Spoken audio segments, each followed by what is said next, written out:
ներկայացեք խնդրեմ եւ ձեր ակցիայի նպատակը եւս մեկ անգամ նշեք։ Էլիանորա Մանանդյան, այս պարագայում ընդհանրապես որպես հայ եմ այստեղ ներկա,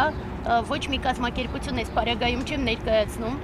եւ ես հասկանում եմ, որ բոլոր մարդիկ հիմա դժգոհ են, բոլոր մարդկանց մեջ հասունանում է պայքարը, բայց ոչ մեկ չի համարձակվում, չգիտես ինչու դուրս գալ փողոց։ Եվ մենք չնայած որ ոչ մի քաղաքական ուժ չենք ներկայացնում, ոչ մեկի կողմից չենք ղեկավարվում, չենք ենթարկվում եւ այլն, բայց խիղճը չի թողնում մնալ տանը։ Խիղճը չի թողնում որևէ այլ բանով զբաղվել այժմ։ Եվ ես զարմանում եմ բոլոր նրանց համար, ովքեր շարունակում են մնալ տանը, որովհետեւ 5 տարի շարունակ Նիկոլը դավաճանում է Հայաստանի Հանրապետությունը։ Նիկոլը ոտնահարում է ազգային բոլոր արժեքները։ Նիկոլը տապալում է ամբողջ պետությունը, պետական համակարգը կազմաքանդում է բոլոր օղակները եւ այլևս մենք տեսնում ենք, որ պետությունը գրեթե չի աշխատում։ Մենք ենթակա ենք այսօր արդեն լրջագույն սպառնալիքի ընդհանրապես ոչնչանալու ու հանկարծ այսքանից հետո Նիկոլը հանդես է գալիս երևի թե ծանր նախաձեռնությամբ ջարդելու մեր հիմնասյունը հայ առաքելական եկեղեցին։ Եվ դրա համար մենք այս անգամ այն, որ ասում են կարմիր գիծը վերջնական հատել է Նիկոլը։ Եթե մնացած ամբողջի հանդեպ ինքը հորինում էր տարբեր բացատրություններ, ապա այս անգամ եւ ոչ մի բացատրություն ինքը այլևս չի կարող ներկայացնել։ Ես ուզում եմ դիմել բոլոր մարդկանց, ովքեր երբեմն գոնե վառում են մոմեր եւ աղոթում են առ Աստված։ Որտեղ եք դուք այժմ, երբ որ ձեր հավատը ոտնահարված է։ Որտեղ եք դուք այժմ, երբ որ Նիկոլը համարձակվել է պղծել հայ առաքելական եկեղեցին։ Ինքը պղծել է մեր սրբություններից մեկը, մեր հարազատ սուրբ հողերը Արցախը։ Ինքը հանձնել է Արցախը թշնամուն, դա մենք չգիտես ինչու մարսեցինք։ Մենք շարունակաբար մարսում ենք, որ օտար երկրյա պետությունների ներկայացուցիչները, այդ թվում թշնամական պետությունների ներկայացուցիչները գալիս են լծվում են Հայաստան, բայց հիմա, եթե մենք հանդուրժենք այս քայլերը, այլևս ընդհանրապես իմաստ չի ունենա համարել, որ մենք ունենք Հայաստան եւ մենք հայ ենք։ Ըստ էս ինչու է նա եկեղեցու դեմ արշավ հայտարարել, քանի որ գիտենք սահմանադրությամբ պետությունը եւ եկեղեցին անջատ են իրարից, նպատակը որն է։ Առաջինը իհարկե իր համար վաղուց սահմանադրությունը եւ ընդհանրապես որևէ օրենքարժեք չէ, իսկ այս պարագայում ինքը ընկալում է, որ միակ բանը, որ շարունակում է պահել Հայաստանը, դա հենց հայ առաքելական եկեղեցին է։ Եվ ես գիտեմ, որ տարբեր վերլուծաբանները մեկնաբանում են, որ Ադրբեջանի մոլլաները հարված սկսեցին հասցնել եկեղեցուն եւ ինքը պարզապես կրկնեց իրենց, սակայն ես վստահ եմ, որ դա շատ վաղուց էր իր մեջ եւ մենք կհիշենք, որ 18 թվականին ինքը նախաձեռնեց ինչ-որ արշավներ, դա իրեն չհաջողվեց, այժմ լկտիության բոլոր սահմանները հատել են։ Մենք պահանջում ենք առաջին հերթին իհարկե ոչ թե հրաժարական։ Ես չեմ պահանջում հրաժարական, ես պահանջում եմ դատել Նիկոլին անմիջապես։ Ու ես պահանջում եմ անմիջապես քրեական պատասխանատվության ենթարկել իր կենակցին այս ամբողջ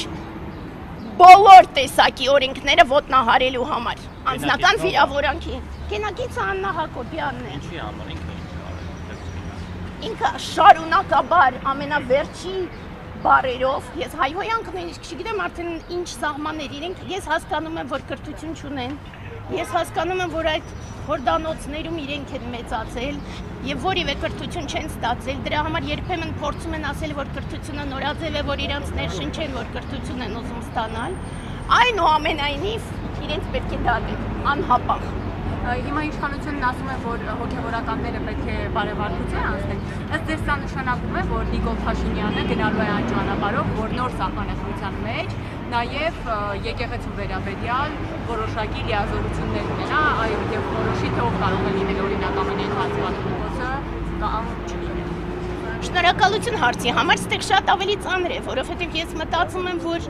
այդ նոր իբր թե սահմանադրությունը, որ իրենք ուզում են առաջ քաշել, շատ տարբեր ազգային գծեր է ոտնահարելու, այդ թվում այո, վստահ ինքը հարվածել է նաև հայ առաքելական եկեղեցին, սակայն ես վախենում եմ, որ այս ամբողջով ինքը ոչ միայն այս քայլն է անում, այլ նաև միաժամանակ ուզում է կոծկել այլ process-ները, որոնք որ կվախենան, որ Սյունիքի հանձնելու մասին է խոսքը։ Տիկին Մանանջյան, նայք, այսօր իշխանության սատելիտ տարբեր ներկայացուցիչներ արդարացնում են Փաշինյանին, ասում են խնդիրներ կա, որոնց մասին պետք է բարձրաձայնել, դա ամենևին թիրախավորում չի, հարձակում չի, պետք է բաց խոսել, հասկանալ, եթե կա խնդիր եկեղեցու ներսում, պիտի դա դրա մասին տեղեկանա քաղաքացին։ Այս տեսակետին ինչպես է վերաբերվում։ Ինձ համար այդպես է, ամբողջը շատ ակնհայտ է։ Եկեղեցին մասն է ամբողջ ազգի։ Եկեղեցին ազգի հիմնասյունն է եւ պահող մասն է։ Ըստ այդմ, պարզ է, որ սպասավորների մեջ կարող են լինել տարբեր խնդիրներ, որտեղ իրենք մարդ են եւ հայ են։ Ու երբ որ ազգը ունենում է խնդիր նաեւ տարբեր մարդիկ։ Բայց դա ամենևին չի նշանակում, որ որևէ մեկը իրավունք ունի հարվածելու եկեղեցին։ Իմ վերաբերյալ ես ընդհանրապես այլ ճանապարհով եմ գնում զարգացման։ Ես պարզապես հասկանում եմ, որ եւ որևէ մեկը իրավունք չունի ոտնահարելու հավատ։ Տեսեք, ասում եմ, որ պետք է հենց եկեղեցին ինքը պաշտպան կանգնի իրեն, ինքը պետք է, չգիտեմ, կամ փողոց դուրս գա կամ ինչ-որ այլ տարբերակով զսպի Փաշինյանի այս արշավը իրենց դեմ, բայց եկեղեցականները լռում են, հոգևորականները լռում են, ոչ վեհապար հայրապետից որևէ խոսք լսեցին, ոչ սրբազաններից, եւ ոչ սրբազանի գերու կնոջից որևէ բան լսեցին, որևէ մեկից որևէ արձագանք չեղավ։ Տեսեք, ես դրա հետ ընդհանրապես խնդիր չունեմ։ Եկեղեցին, սա շատ կարևոր է, որ մենք հասկանանք բոլոր մարդիկ։ Եկեղեցին, դա միայն սպասավորները չեն, դա միայն կառույցները չեն, դարավոր։ Եկեղեցին դա մենք ենք առաջին հերթին։ Առաջին հերթին մենք ենք։ Երբ որ մենք դուրս ենք գալիս փողոց, մենք պաշտպանում ենք մեր հավատը։ Երբ որ ես դուրս եմ գալիս փողոց, ես պաշտպանում եմ հայ առաքելական եկեղեցին որպես ազգի հիմնասյուն։ Շատ լավ, մենք պաշտպանում ենք, իսկ իրենք ինչ-որ բան պետք է անեն։ Իրենք պետք է անեն, իրենք վաղուց պետք է անեն։ Ճիշտն ասած, իրենք պիտի 2020 թվականին, երբ որ Նիկոլը նոյեմբերի 9-ի գիշերը, իրենք պետք է որոշում կայացնեին, որ անհապաղ դատում են Նիկոլին եւ նոր իշխանություն են ձևավորում։ Չէ, իրենք պետք է նախաձեռնեին դա։ Մարդկանց կարող է։ Առաջինը պետք է նզովեին, երկրորդը պետք է բոլորը իրենց հանդեպ մեծագույն հարգանք ունեն եւ իրենք պետք է առաջնորդեին ինչ-որ ձևով պայքարը։ Բայց մյուս կողմից Տիկին Մանանջյանը ներողում է եկեղեցականների դիրքորոշումը, որոնք արգելում են այսուհետ եկեղեցիներ մուտքը իրենց խոսքերով նիկոլական գաղափարախոսությունը կրողների հաշվի առնելով այս հայտարարությունը։ Վերփառեններ օրինակ նման հայտարարություն արել, որը բուռն հակազդեցության առաջացավ իշխանականների կողմից։ Ցավոք սրտի առաջինը շատ դժվար է հասկանալ, թե ովքեր են Նիկոլի հետևորդները եւ գաղափարախոսություն կրողները։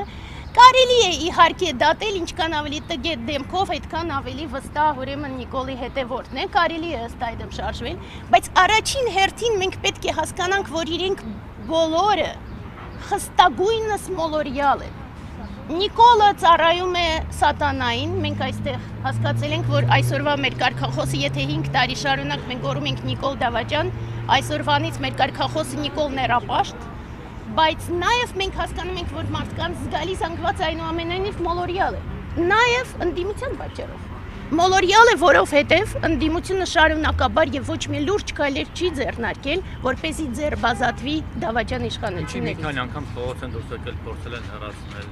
քայլել են, պահանջել են, վրան են խփել։ Գիտեք, ես քանի որ բոլոր process-ներին մասնակցել եմ, բայց քանի որ ընդդիմադիր եմ եղել եւ Լևոնի ժամանակ եւ Քոչարյանի ժամանակ եւ Սերժի ժամանակ, ըստ այդմ ես հստակ գիտեմ, երբ որ մարդ սկզբունքորեն գնում է պայքարի, գնում է երկով, ապա գնում է մինչև վերջ։ Այսինքն որ Սերժի ժամանակ ընդդիմադիր եղել Նիկոլին եք պաշտպանել 10 Չէ, թվականին։ ես 2010 թվականին գնացել եմ ազգային ժողով, Պարանով, հայ-թուրքական պայմանագրերի դեմ եւ այլն, Նիկոլին չեմ պաշտպանել։ Հիմա ես գիտեմ, որ մոդայիկ է, բայց ես 18 թվականի ամենասկզբից հասկացա, որ այստեղ ոչ մի ընդդիմադիր պայքար երբևէ։ Տիկին Մանանջյան, Նիկոլի միջամտելը եկեղեցու ինքնավար կառավարմանը ուղեկցվում է հայոյախառն գրառումներով։ Սա ինչ բացատրություն ունի։ Հիմա այսա է, մենք առաջին հերթին դրա համար մեր կոչերից մեկը ուղղված է հենց ոստիկանությանը եւ դատական մարմիններին։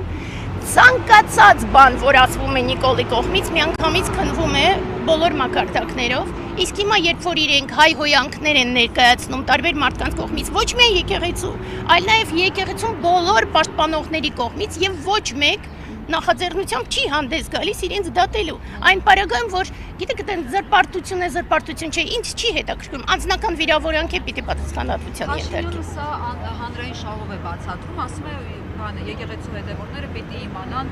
որ եկեղեցականներն են կուսակցության ուխտին հավատարիմ, որոնք են դրժել ձեր կարծիքով սա այդպես հանրային պահանջ կա, այդպես մտնել բոլորի անկողիններ ու հասկանալ ով ում հետ է, ով ում հետ չէ։ Ասեմ առանցքայինը 2020 թվականից ի վեր Նիկոլը որևէ իրավունք չունի հանրային շահերի մասին խոսելու ընդհանրապես։ Հանրություն բառը ինքը իրավունք չունի կրկնելու։ Հայաստան, հանրություն, հայ ազգ նման բառերը ինքը իրավունք չունի կրկնելու։ Եվ եթե եկեղեցու մասին ասում են, որ ինքը պիտի նզովեր, ապա մենք էլ պիտի որպես հայ իրեն գիտեք են հին Հունաստանում հա կարանաֆեմա ու կարաստրակիզմա ինքը ազգ ունենալու ընդհանրապես իրավունք հայրևս չունի։ Լավագույն դեպքում թող ադրբեջանցի համարվի։ Եվ կներեք, չկա այստեղ պահանջ։ Չկա իսպար։ Հիմա ինչ ա լինել ձեր ակցիան ոնց է շարունակելու, բացի այն ինչ որ հիմա տեսնում ենք դրանից։ ու նաև խունկ եք վառել բացատրությունը, հա, խորհրդատուն եք ներկայացրել։ Ախտահանում։ Խունկ վառելու առումով այո, որովհետև ցավոք սրտի չկան դեռ, բայց կլինեն այս կամ այն ձևով ոչ մեկ չի խուսափի իր պատժից։ Ես Ալեն Սիմոնյանը կասի եկել է կանգնել է ոնց որ թե մի քիչ ռուսական ակցենտով հանդիսալներից խոսում էր մահնա ցանկանում, հետո կդնի իր Telegram ալիքում։ Թող ռուսական ակցենտի մասին երբ որ խոսում է, երբ որ Չուլան բառն է օգտագործում, այդ ժամանակ նոր թող մտածի ինքը շատ ռուսամետ է։ Պուտինը ուղարկել է Նիկոլին, որովհետև Չուլան բառից այլ բառ չունի ինքը ռուսերեն։ Ինչ վերաբերում է խունկին, ապա մենք վստահ ենք ու այստեղ մենք արել ենք, նույնիսկ գրել ենք, որ ընդհանրապես էկզորցիզմի պիտի ենթարկեր եւ ըստ այդմ հայ առաքելական եկեղեցին պիտի ծես անի, որ այս ամբողջ ճարիքը հանի, ներապաշտության ճարիքը մեր կառավարությունից, սա մեր շենքն է, մեր Երևանի շենքն է ու մեր կառավարությունն է, իսկ մարդկանց այդտեղ զավթած մենք պետք է մաքրենք այդտեղից։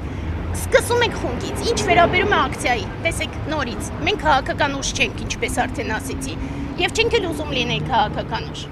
Մեր խիղճն է մեզ դրդում ինչ-որ ակցիաներ անել։ Ես հույս ունեմ, որ մարդիկ ոչ թե կմիանան մեր ակցիայի, ես չեմ ասում, ուզում են միանան, ուզում են չմիանան։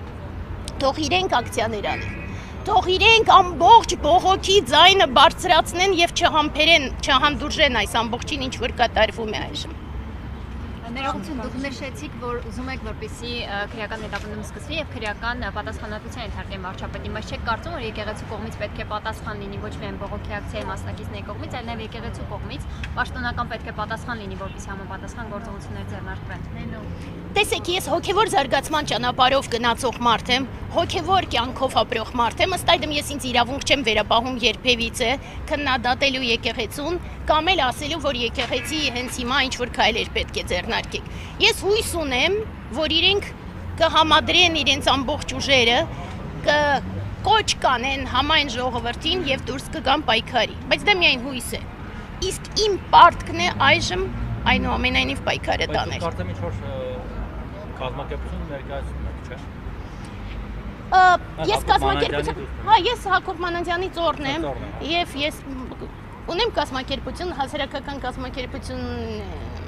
ինչպես ասեցի, ես ընդհանրապես այլ հոգևոր զարգացման ճանապարհով եմ գնում, բայց դա ինձ իսպար չի խանգարում, ես հայ եմ ու պաշտպանում եմ հայ առաքելական եկեղեցին։ Որպես ազգային ինստիտուտ։ Այո, որպես ազգային ինստիտուտ։ Շնորհակալություն։ Նիկին Թարչյան կմոտենաք դուք էլ։